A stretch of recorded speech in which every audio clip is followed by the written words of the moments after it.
நான் உங்கள் Kalpana discipline traders 24 பார்ட்டாக லோன் வாங்கி ட்ரேட் பண்ண போகிறேன். கணவருக்கு தெரியாமல் 30 பவுன் நகையை அடமானம் வைத்து பங்கு அப்படிலாம் பண்ணக்கூடாது ரமேஷ். காரணத்துக்கு 20% ரிட்டர்ன்ஸ் வாங்கி அது எதிர்பார்க்க நீங்கள் ப்ராஃபிட் பண்ணணும்னு நினச்சா வெங்காயம் சேவிங்ஸையும் கடன் வாங்கியும் ட்ரேடிங் பண்ணாதீங்க.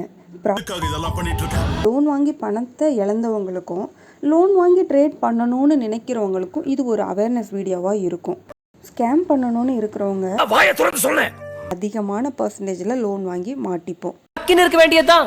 ஒரு பிகினராக இந்த வீடியோவில் கற்றுக்க என்ன இருக்குன்னு பார்த்தீங்கன்னா, ஒரு போர்ட்ஃபோலியோவை எப்படி பில்ட் பண்ணலாம், அப்படி எதுக்கு இத்தனை எப்படி இல்ல எப்படி மார்க்கெட் ஹியூஜ் கேப் அப்பில் ஓப்பன் ஆச்சு.